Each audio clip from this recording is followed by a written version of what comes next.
ปาโต้ปุ๊รถติดนะพี่น้องติดยาวเลยเนาะติดยาวเลยปาโต้ติดแต่มือเศร้านี่บ่เป็นยังคือขึ้นบ่ได้รถไม่บ่ได้เลยโอ้ขอบใจโอ้บ่ได้ตัวนี้คนชื่อว่า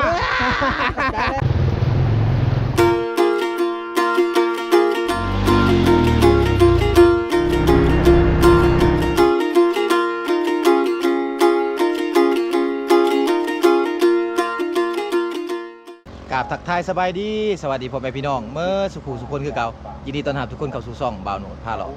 พี่น้องอีพีนี้บ่าวโหนดก็ได้พาพ่อแม่พี่น้องมาที่เมืองสมวยเนาะเมืองสมวยก็เป็นเมืองหนึ่งที่ขึ้นกับแขวงสารวัตรพี่น้องสปปลาวนั่นเองเมืองสมวยเนี่ยอยู่ทางภาคใต้เนาะเป็นเมืองที่ว่าน้อยบ่ใหญ่พี่น้องเนาะส่วนหลายอยู่ในเขตนี่จะมีหลายชนเผ่าแล้วก็มีหลายชนบทที่น่าสนใจมื้อนี้บ่าวโหนดก็มีโอกาสดีที่ว่าได้มาถ่ายทำให้พ่อแม่พี่น้องได้เบิ่งวางที่บ่าวโหนดยืนนี่ก็เป็นขัวขามแม่น้ำเซโปนพี่น้องเนาะแม่น้ำเซโปนนี่จุดเริ่มต้นนี่แม่นไหลมาจากประเทศเวียดนามจะไหลผ่านตัวเมืองเซโปนพี่น้องจะไหลผ่านตัวเมืองนองเนาะไหลเข้าไปใส่เซบังเฮียงนั่นเองพี่น้องเป็นแม่น้ำที่ใหญ่และก็เป็นแม่น้ำสายหลักของแขวงสารวัตรและแขวงสวรรณเขตพี่น้องเนาะตัวนี้นี่ภาพบรรยากาศยามเช้าอยู่ที่ขัวเซโปนพี่น้องเลยเนาะคือแม่น้ำเซโปนนั่นเองพี่น้องกำลังจะเดินทางเนาะตอนนี้บ่าวโหนดจะเดินทางมาแต่แขวงสวรรณเขตเมื่อวานนี่เนาะมาหอดกับคำแน่แล้วก็เลยว่าพากันพักอยู่ในวัดเมืองสมวยซะก่อนพี่น้องเลยเนาะมาขอนอนน้ำยาผืนหนึ่งคืนเส้นทางเส้นนี้นี่จะเป็นเส้นทางที่จะออกไปชายแดนลาวเวียดนามห่างจากชายแดนลาวเวียดนามนี่ประมาณ10 ปลายกว่ากิโลเมตรพี่น้องเลยเนาะประมาณ12 กิโลเมตรนี่แหละก็จะหอดชายแดนลาวเวียดนามบางช่วงถือว่าเป็นคุมเป็นบ่อบางช่วงก็ดีพี่น้องเลยเนาะเดี๋ยวไปเบิ่งภาพบรรยากาศนำกันพี่น้องโอ้เป็นยังอันนี้มันขึ้นมาหลายแท้พี่น้องเลยเนาะขึ้นมาหลายแท้อันนี้พูดเต็มสองภาคทางเลยพี่น้องรถขนส่งตัวนี้จะเป็นรถขนส่งสินค้าพี่น้องเนาะรถขนส่งสินค้าไปประเทศเวียดนามนั่นเองจะเป็นรถเวียดนามพี่น้องรถเวียดนามล้วนๆอะไรนี่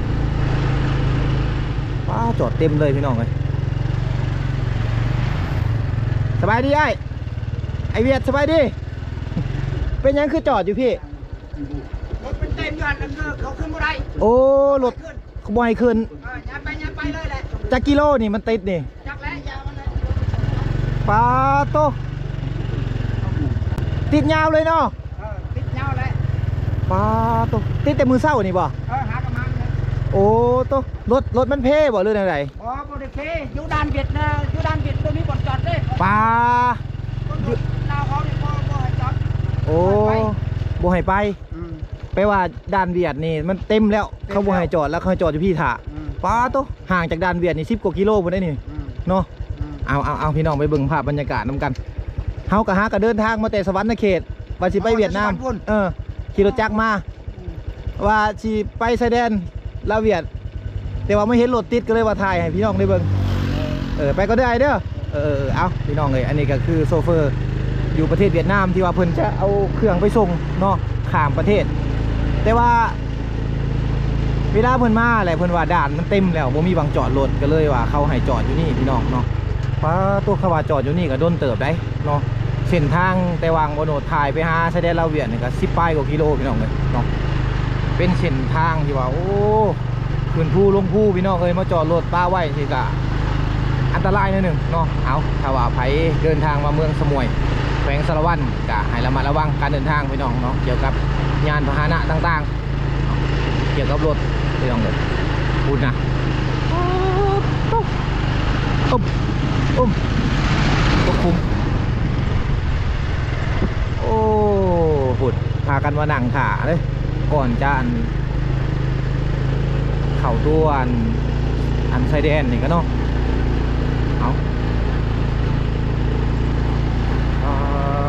ตัวเกียดยาวเลยพี่น้องเลยเดี๋ยวมาเบิ่งนำกันว่ารถนี่จะจอดติดยาวนี่จักรลักเนาะ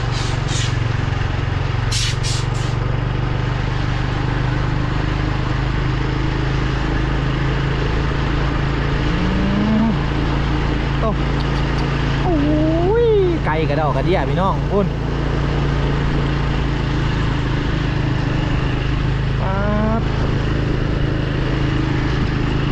ไกลเถอะพี่น้องเลยอันนี้ต้องขึ้นมาหัวผู้หนึ่งแล้วประมาณ1 กิโลแหละพี่น้องที่ว่ารถติดนี่ไกลเติบอันนี้ป้าตกเส้นทางกับบ่ค่อยดีปานใดพี่น้องนี่เนี่ยเนาะเส้นทางที่จะเข้าไปเวียดนาม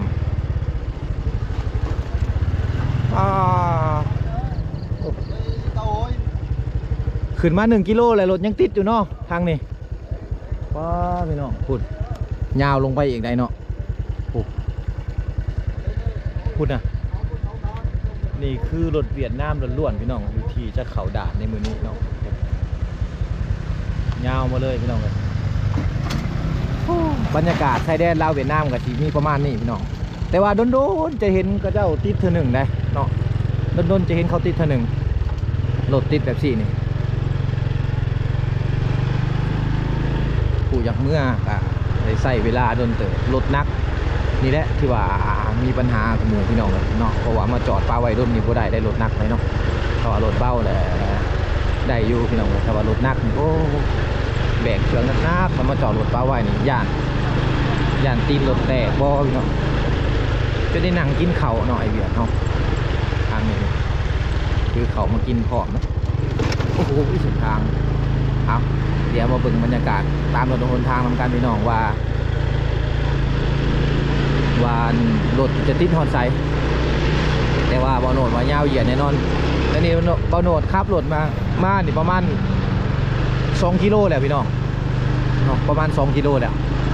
รถนี่ยังติดอยู่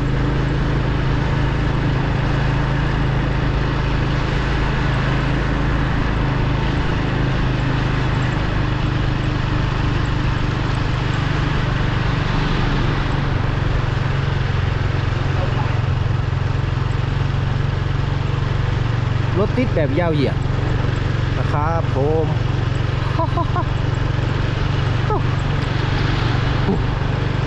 ลงภูได้ป่ะนี่พี่น้องเลยเนาะขนาดแบบ3 กิโลแล้วพี่น้องที่ว่ารถติดนี่ขับรถมาไกลเติบแล้วยังติดอยู่จะว่าฮอดอันชายแดนลาวเวียดนามเลยประจักษ์เนาะเอาดูวางโค้งก็ให้ระมัดระวังเลยพี่น้องเลยรถติดนะนี่คือโซเฟอร์คนเวียดนามขาเอารถเขาด่านเนาะนั่งขาเลยแล้วกันยังติดต่อไปอีกโต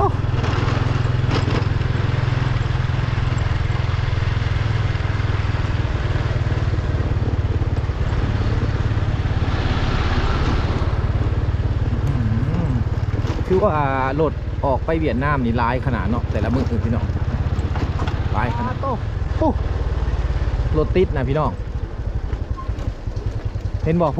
อยู่หัวผู้เนาะอยู่หัวผู้บนไหนติดขึ้นไปนะหลายแท้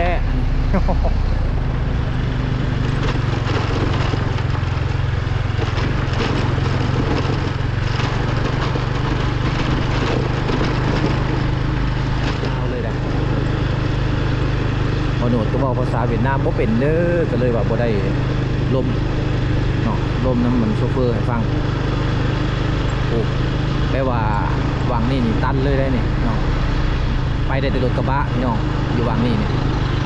เขาจอดคู่กันเลยนะตัวเองขับจอดคู่กันเลยพี่น้องบัดนี้แห่งกระเต็ก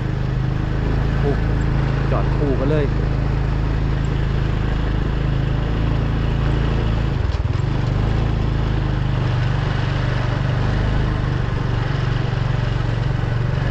ว่าขึ้นไม่ได้แล้ว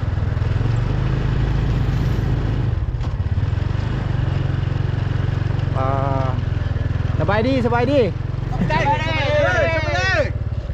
ยูทูบเบอร์ไปยูซิปนเขาเป็นยูทูบเบอร์อันนั้นเป็นยังคือขึ้นไม่ได้ไม่ได้เลยโอ้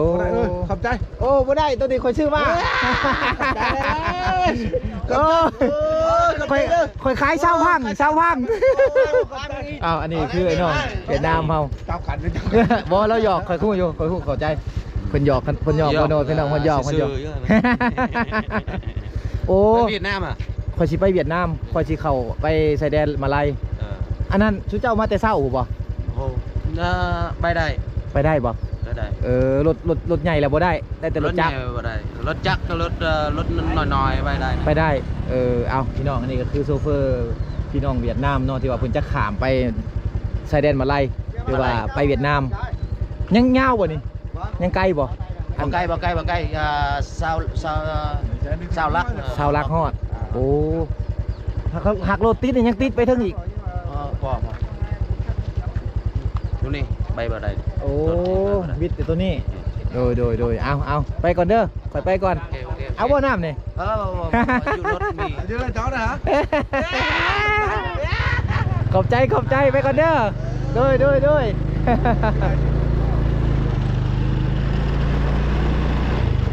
ว้าพี่น้องเลยเนาะแท้จริงแล้วรถมันเพ่พี่น้องเนาะรถมันเพ่ตันทางอยู่วังนี่ก็เลยว่าเฮ็ดให้รถที่จะไปชายแดนลาวเวียดนามนี่ไปบ่ได้พี่น้องเนาะตัดขาดเลยได้เนาะตัดขาดเลยเส้นทางนี่รถมันตกคุมนี่ตกสบายดีตกฝุ่นโอ้รถเพ่อยู่นี่หูสาเหตุแหละพี่น้องเนาะนี่คือสาเหตุที่ว่าเฮ็ดให้รถไปบ่ได้เนาะอยู่วังนี่รถคนส่งเวียดนามงูบวิดพี่น้องเลยเนาะเลยว่าเฮ็ดให้รถมันตกลงไปในขุมนี่ก็เลยว่าเฮ็ดให้รถนั้นติดกันเนาะประมาณเหยียดยาวเลยประมาณ10 กิโลเมตรพี่น้องเนาะเอาตีนตกลงหลุมเลยได้พี่น้องเนาะถ้าว่าตีนตกลงนี่แล้วเนาะเดี๋ยวนี้เพิ่นกำลังจะเอารถถอกดินมาแก้ขึ้นพี่น้องมาดึงขึ้นเนาะยาวไปเลยได้นี่นะ แต่ว่ายังพนันได้ไปแล้วนี่เนาะรถยังขึ้นบ่ได้โอ้สาเหตุแท้ๆหลักๆก็คือรถคันนี้ตกคุมเนาะตกวังห้องระบายน้ำก็เลยว่าเหตุให้รถติดยาวจนหอดตัวเมืองสมุยพี่น้องเลยเนาะนี่โตโซเฟอร์เขากับพยายามเลยนี่เนาะสงสัยเวลาตอนบืนขึ้นคอยนี่พี่น้องมันสายก็เลยว่าเหตุให้รถเขานี่ตกมาใส่คลองระบายน้ำเลยก็ขึ้นบ่ได้เนาะ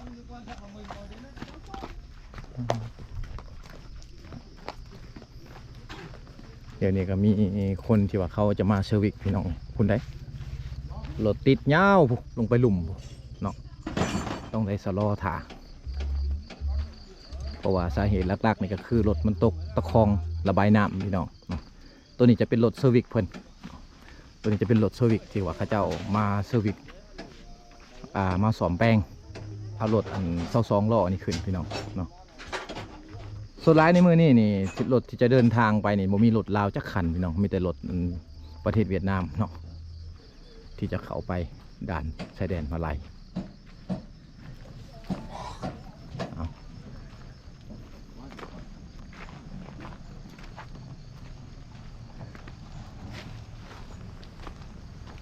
พี่น้องเลยเดี๋ยวบ่าวโหนดกับทีมงานจะพากันไปที่ชายแดนมาลายก่อนเนาะไปเบิ่งบรรยากาศยามเช้าอยู่ที่ชายแดนมาลายเนาะมื่อนี้บ่าวโหนดก็มากับทีมงานคือเก่าพี่น้องก็คือFMวิธีไทยบ้านพอซีหอมแล้วก็บ่าวคมเผากระโดเนาะมานำกัน4 คนวันนี้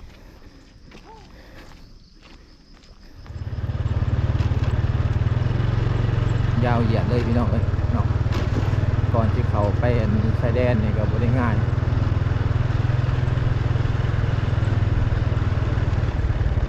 ต้องได้จอดถ่าย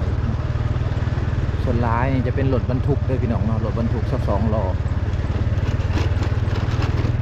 ที่จะเข้าชายแดนลาวเวียดนามพี่น้องเป็นรถบรรทุกเวียดนามล้วนๆเลยเนาะ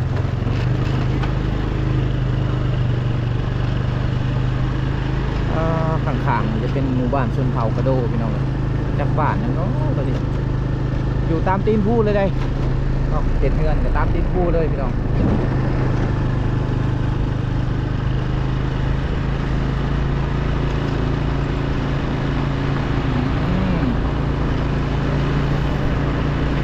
ติดยาวเลยติดยาวกระดอกกระเดียอันนี้พี่น้องเอ้ย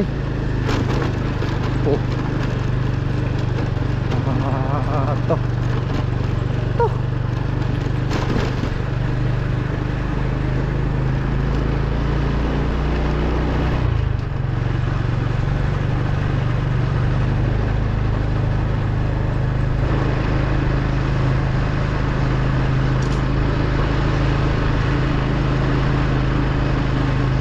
ยาวเลยครับพี่น้อง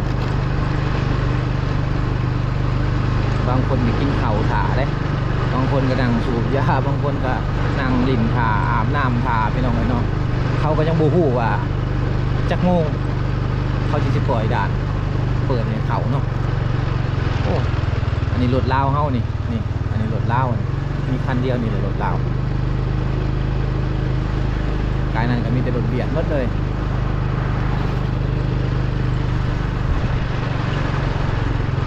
ถ่ายยาวๆไปพี่น้องเดี๋ยวมันจะไปสิ้นสุดอยู่ไสเนาะเดี๋ยวบนรถจะถ่ายให้ด้วย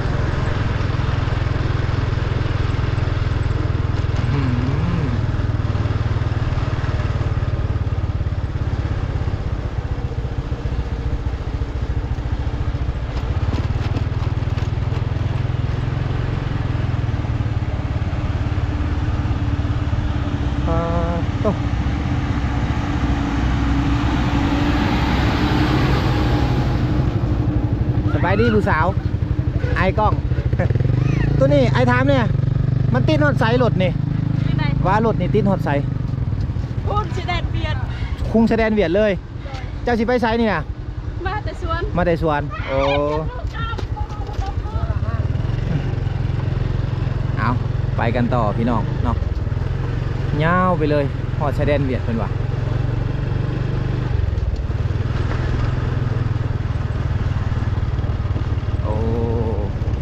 นี่คือด่านสากลพี่น้องสุดอะไรสุดแล้ว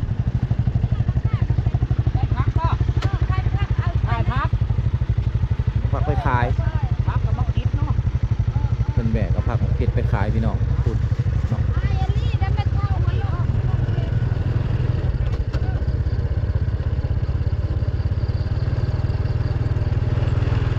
พี่น้องตอนนี้เบาหนุกับทีมงานก็พากันมาห่อชายแดนลาวเวียดนามไปเทียมห้อยแล้ววางมโนดยืนนี่จะเป็นเขตสุดท้ายของประเทศลาวเนาะเพิ่นจะเห็นลักแดนไว้พี่น้องเดี๋ยวมาเบิ่งบรรยากาศนำกันเนาะรถตัวนี้นี่จะเป็นรถคนเวียดนามพี่น้องที่ว่าจะเดินทางไปเวียดนามเนาะเดี๋ยวนี้เพิ่นกำลังรอถ่ายเอกสารจะขามไปเนาะตัวถือว่ารถนี่ติดยาวเลยพี่น้องจนมาฮอดพี่เนาะจนมาหอดด่านมาไล่พี่แหละเนาะบางบริเวณที่เราโนดอยู่นี่จะเป็นเขตสุดท้ายเนาะของชายแดนลาวตัวนี้นี่จะเป็นเขาจะเอาไว้ใส่ถุงสาดเลยพี่น้องเลยเนาะพี่น้องสินค้าที่เป็นคนส่งมาเนี่ยมาจากประเทศไทยเนาะมาจากประเทศไทยก็ไปขับไปเวียดนามแล้วก็มาจากลาวเนี่ยพี่น้องที่ขับไปเวียดนามส่วนหลายจะเป็นบ่อแห่พี่น้องเนาะที่ว่าเป็นคนขามออกไปแต่ลวงหลายนี่แหละพี่น้องข้างหน้าจะเป็นนั่นลักแดนเนาะลักแดนระหว่างลาวเวียดนามนั่นเองเนาะเพิ่นสร้างขึ้นในปี2009พี่น้องลักแดนนี่แม่นลักที่635เนาะเป็นลักแดนระหว่างลาวเวียดนามเด้ถ้าว่าเฮาขามมาฝั่งนี่จะเป็นประเทศเวียดนามเลยพี่น้องเนาะถ้าว่าเฮาไปฝั่งนั่นจะเป็นประเทศลาวเนาะข้างหน้านี่จะเป็นด่านเวียดนามพี่น้องเนาะจะเป็นด่านเวียดนามได้ข้างหน้านี่จะอยู่ท่ามกลางหุบเขาเลยพี่น้องด่านเวียดนามกับด่านลาวเนาะเวลาเขาขับรถมาเนี่ยรถเส้นทางเนี่ยจะขึ้นไปตลอดพี่น้องขึ้นตลอดถือว่าขึ้นภูสูงมาตลอดเนาะก่อนจะขามมาด่านเวียดนามเลยนี่ต้องผ่านภูผ่านเฮลพี่น้องเลยผ่านภูผ่านเฮลขึ้นมาเนาะ เปิดเพลงโอ้เพิ่นเปิดเพลงอันเวียดนามได้ทางน่ะเห็นบ่เป็นสารคดีเกี่ยวกับเด็กน้อยพี่น้องของเวียดนามนั่นเองใส่จอบักใหญ่ๆเนี่ยเอาแต่ว่าเฮาจะขามไปบ่ได้เด้อพี่น้องหรือว่าไปถ่ายด้านเวียดนามให้พ่อแม่พี่น้องเบิ่งบ่ได้เนาะได้ถ่ายแต่อยู่ใกล้ๆพี่น้องเอ้ยเข้าไปคือๆนี่บ่ได้ผิดกฎระเบียบของเขาพี่น้องเนาะเอา EP นี่ก็ได้พาพ่อแม่พี่น้องมาที่ด่านมะไล่พี่น้องเนาะเป็นด่านที่ว่าขึ้นกับแขวงสารวันเนาะสุดเขตลาวใต้พี่น้องเนาะเส้นทางที่เขาเข้ามาเนี่ยก็มีบางเส้นระยะทางที่ว่ามันยุ่งยากและบางระยะทางก็ดีพี่น้องเนาะส่วนหลายรถบรรทุกที่เข้ามานี่จะข้ามไปเวียดนามนี่จะเป็นรถบรรทุกมาแต่ไทยแน่พี่น้องเนาะคนเอาสินค้าข้ามไปเวียดนามแน่แล้วก็รถบรรทุกเวียดนามแน่เนาะที่คนเอาสินค้าไทยไปแน่พี่น้องเลยเนาะแล้วก็มีรถบรรทุกลาวแน่แต่ว่าบ่หลายส่วนหลายๆก็คือรถบรรทุกเวียดนามแหละหลายกว่าหมู่เนาะที่ว่าคนเอาสินค้าไทยคนเอาสินค้าลาวไปขายอยู่ประเทศเวียดนามนั่นเองพี่น้องเอา EP นี้ก็สิมีประมาณนี้พี่น้องที่ว่าได้มาถ่ายทำให้พ่อแม่พี่น้องได้เบิ่งครั้งนี้ก็เป็นครั้งทับอิฐที่ว่าบ่าวโนดได้มากับทีมงานเนาะต้องขอบมุกขอบใจเมื่อสุขคนที่เข้ามาติดตามและรับชมในคลิปการเดินทางครั้งนี้เนาะขอบคุณขอบใจหลายๆพี่น้องบ๊ายบายเจอกันอีพีหน้า